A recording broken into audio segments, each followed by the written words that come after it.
Guys, मैं video के बारे में आप सबसे कुछ कहना चाहती हूँ। अगर आपको कन्फ्यूजन हो रही है कि वीडियो इंग्लिश में क्यों है, तो मैं आप सबको बताना चाहती हूँ वीडियो इंग्लिश में नहीं है, वीडियो हिंदी वॉइस में ही है। बस आपको इतना करना है कि वीडियो जब आप प्ले करते हो तो वहाँ आपको सेटिंग के ऑप्शन दिखाई देगा कॉर्नर में, ऊपर वाले कॉर्नर में। आप उस सेटिंग वाले ऑप्शन पर क्लिक करो। वहाँ आपको ऑटो ऑडियो ट्रैक मिल जाएंगे। आप वहाँ से अपने लैंग्वेज को सिलेक्ट कर लो। और जो लोग मेरी स्टोरी को इंग्लिश में सुनना चाहते थे या फिर इंग्लिश में रीड करना चाहते थे, उनके लिए मैं ये कहूँगी कि आप लोग कैप्शन में ऑटो इंग्लिश सिलेक्ट कर लो तो इंग्लिश में सबटाइटल आ जाएंगे। ठीक है, तो चलो अब स्टोरी को स्टार्ट करते हैं। जॉन्गकुक जल्दी जल्दी में बेडरूम से बाहर निकलने की कोशिश किया तो उसका पैर कारपेट में फंस कर मुड़ जाता है। जॉन्गकुक गिरने ही वाला होता है। तभी तयंग उसे अपने बाहों में खींच लेता है। तयंग गुस्से में कहता है, आर यू ब्लाइंड? तुम्हें दिखाई नहीं देता है? मुझसे दूर भागने की इतनी जल्दी क्यों रहता है तुम्हें? क्या तुम्हारे लिए नफरत इतना ज़्यादा इम्पोर्टेंट हो गया है? अगर तुम नीचे गिर जाते तो? स्टूपिड। जॉन्गकुक के हाथ तयंग के हार्ट चेस्ट के ऊपर रखा हुआ था। उसने महसूस किया तयंग के दिल की धड़कनें बहुत तेज हो गई हैं। जॉन्गकुक शर्म से लाल हो जाता है। पीछे से मिसेस ओन की वॉइस सुनाई दिया फिर से, मिस्टर जॉन। जॉन्गकुक शर्मा कर पीछे हटने की कोशिश करते हुए कहता है, आई एम सॉरी, मैंने ध्यान नहीं दिया, पर आपको इतना डांटने की ज़रूरत नहीं था, क्योंकि मेरे वजह से आपके कमरे की एक भी चीज़ टूटा नहीं है। जॉन्गकुक तयंग से दूर जाने की कोशिश करता है, लेकिन तयंग उसे छोड़ने से इनकार कर दिया और जॉन्गकुक के कमर की चारों ओर अपने पकड़ को और भी ज़्यादा मजबूत कर लेता है। शांत नीली आंखें बहुत भयानक लग रहा था। जॉन्गकुक के जिस्म कांपने लगता है। तयंग के डार्क ऑरा से उसे डर लगने लगता है। जॉन्गकुक कहता है, अगर किसी ने हम दोनों को ऐसे साथ देख लिया तो ये आपके लिए अच्छा नहीं होगा। तयंग कहता है, और अगर मैं ये कहूँ कि आई डोंट केयर, मुझे इससे कोई फ़र्क नहीं पड़ता है तो? जॉन्गकुक कहता है, लेकिन मुझे पड़ता है। एक बार फिर मैं अरबिश में लोगों के लिए एंटरटेनमेंट नहीं बनना चाहता। जॉन्गकुक तयंग के कंधे पर मारने लगता है। तयंग कहता है, अगर तुम चाहते हो कि मैं तुम्हें जाने दूँ तो शांत हो जाओ। खुद को चोट पहुँचाया तो माफ़ नहीं करूँगा मैं, शांत हो जाओ। जॉन्गकुक हैरानी से ड्यूक की तरफ देख रहा था। तयंग के हर एक वर्ड सीधा उसके दिल को छू रहे थे। जॉन्गकुक अपने हार्ट बीट को महसूस कर शांत हो जाता है। तयंग उसे आज़ाद करके कहता है, आपसे तुम पेड़ पर नहीं चढ़ोगे और ना ही जंगल में भाग दौड़ करोगे। जॉन्गकुक चुपचाप बस तयंग की आंखों में देखकर नोट करता है।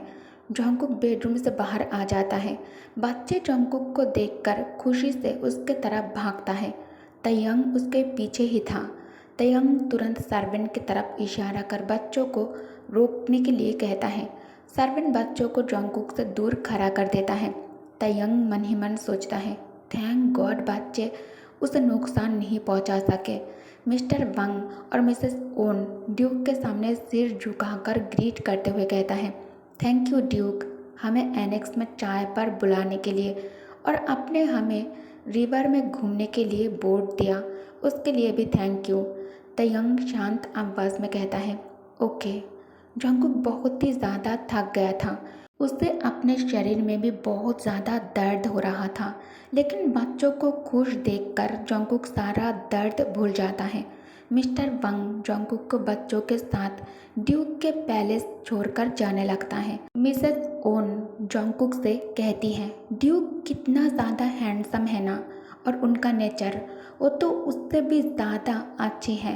एक नोबल पर्सन होकर भी इतना काइंड, सच में वो बहुत अच्छा किंग है। जॉन्गकुक और मिसेस ओन की कन्वर्सेशन के बाद पूरे अरबिश में एक ही बात हो रहे थे, वर्ल्ड कभी कभी कितना अनफेयर हो जाता है।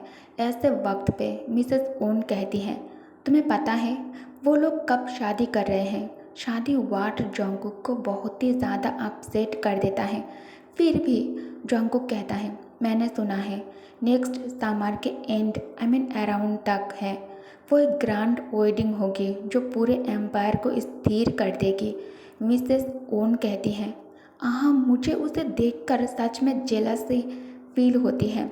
मिसेस ओन के ओवर एक्साइटेड एडमायरेशन पे जंकुक बस एक हल्की सी स्माइल देता है। फिर दोनों एक डाउनटाउन सेक्शन पे अलग हो गए। 2 दिन बाद जंकुक आर्बिश वापस चला गया। ग्रोसरी बैग से हाथ भरे हुए थे। जंकुक अंकल वांग के लिए डिलीशियस डिनर बनाने वाला था जिसने उसकी रिसेंट प्रॉब्लम्स में बहुत ही ज़्यादा हेल्प किया था उस पर्सन के लिए। जंकुक कहता है मैं आज अंकल के सारे फेवरेट फूड बनाऊंगा। एक्साइटमेंट के साथ उसने अपने स्टेप्स तेज कर दिए। जंकुक फास्ट वॉक कर रहा था रोड के उस पार्ट पे जो आर्विश के तरफ जाता था, पर अचानक उसके स्टेप फ्रीज हो गए।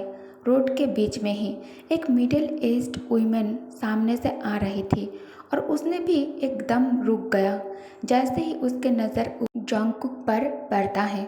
उस वुमेन की आंखों में वही एक्सप्रेशन था जो बोगम के चेहरे पे होता था। मिसेस पार्क जंकुक के हाथ में जो ग्रोसरी बैग्स पकड़े हुए थे जंकुक सडनली वो पेल हो गए। जंकुक मन में कहता है अब क्या करूं। जंकुक वही फ्रीज हो गया। कितना भी सोचा उस लेडी के पास से स्ट्रेंजर की तरह गुजर जाने के बारे में, पर उसे अजीब सा लग रहा था। पर उसे ग्रीट करना और भी ज़्यादा ऑकवर्ड लग रहा था। थोड़ी देर के बाद जंकुक बस अपना हेड झुका दिया एक साइलेंट ग्रीटिंग में बिना कुछ बोले, और मिसेस पार्क भी एक साइलेंट नोट दिया।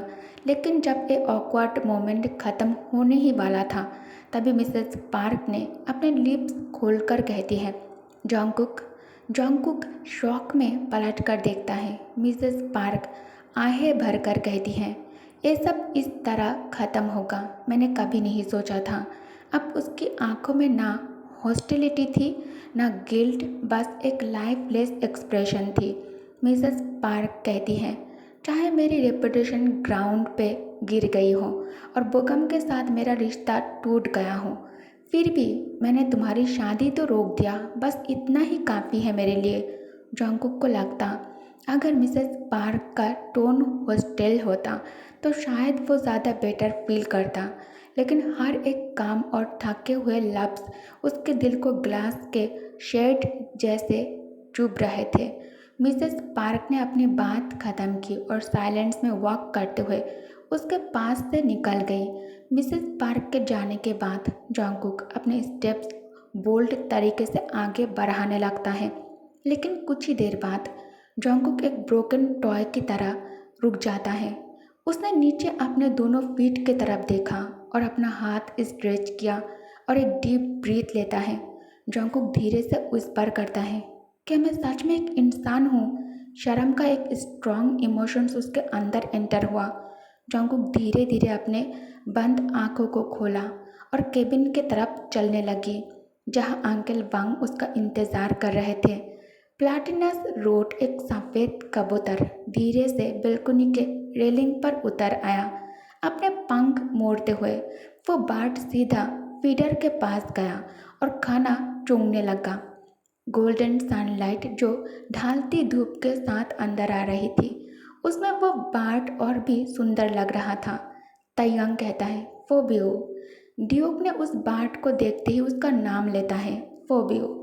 इतना रॉयल नाम एक बर्ड के लिए। उसने उस बर्ड पर हंसी उड़ाई। पागल लड़का। उसकी आवाज़ एक हल्की सी सांस की तरह निकली। तयंग सोफा से उठा और बालकनी का दरवाज़ा खोला। रिवर के किनारे से आती हवा में एक ठंडक थी जो कभी तेज चलती कभी हल्की। वो बर्ड के पास गया पर कबूतर बिना डरे अपना खाना खाता रहा। वो सीधा और शांत नेचर वाला था, उसके ओनर से बिल्कुल अलग था। शाम धीरे धीरे अब ढल रही थी। तयंग रेलिंग के अगेंस्ट लीन करके खड़ा हो गया और उसने अपनी आंखों को बंद किया ताकि वो हवा की खामोशी को महसूस कर सके। सब कुछ एक सुकून भरी लोरी जैसा महसूस हो रहा था। तयंग जहाँ भी देखता उसे सिर्फ जंकुक ही दिखाई देता है। आर्विश के इस अटमन में तयंग देखता है कैसे जंगकुक अपने साइकिल से रोज़ काम पर जाता है और थकी हुई चेहरे के साथ वापस आता है। अपने फ्री टाइम में जंगकुक गार्डनर का काम करता था। कभी कभी फॉरेस्ट में जाकर अपनी बड़ी बास्केट में मशरूम्स और वाइल्ड बेरीज कलेक्ट करता था। इस सुंदर केस में जिसका नाम आरविश था, हर चीज़ अपनी जगह पर थी। एक परफेक्ट दुनिया जंगकुक के लिए काफ़ी थी। तयंग उस समर की डिसअपॉइंटमेंट भूलने के लिए जब उसने लिंडा मिसेस पार्क की मदद करके बुगम और जंगकुक की शादी रोकी थी। जंगकुक उसे वही होना चाहिए जहाँ होना वो डिज़र्व करता है। तयंग आंखें खोली, एक हल्का सा सुकून उसके चेहरे पर था, जैसे किसी मदहोश कर देने वाली फीलिंग ने उसे घेर लिया हो। कबूतर उड़कर वापस कॉटेज चला गया अपने ओनर के पास। उसे यकीन था कि वो बर्ड कल फिर वापस आएगा और परसों भी। उसे बर्ड के फीलिंग्स के कोई मतलब ही नहीं था, लेकिन उसे पता था उस बर्ड का दिल कैसे जीत सकता है। बस उस बर्ड को एक सेफ जगह देनी थी और उसे पेट भर खाना देना था। ये टेक्निक तयंग मिलिट्री में सीखी थी। जब कम्युनिकेशन डिवाइस काम नहीं करते थे या एनिमी के लीक होने का डर होता था, तब सोल्जर्स कैरियर विजन का यूज़ करते थे। अभी भी ड्यूक वही मिलिट्री ट्रेनिंग वाला मेथड को यूज़ कर रहा था।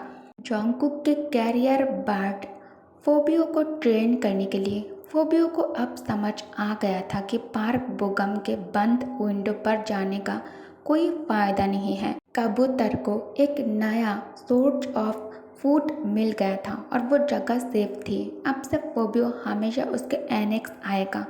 वो बर्ड स्मार्ट था, लेकिन उसका ओनर बेवकूफ़ और क्लमसी था। तयंग उड़ते हुए बर्ड को देखा और अचानक उसका चेहरा बिगड़ गया, क्योंकि उसे बुगम की बात याद आ गई। और तयंग बुगम से बहुत ही ज़्यादा जेलस फील करता है। ओके गाइस, तो इस पार्ट को मैं यही एंड करती हूँ। Thank you for watching. Bye bye.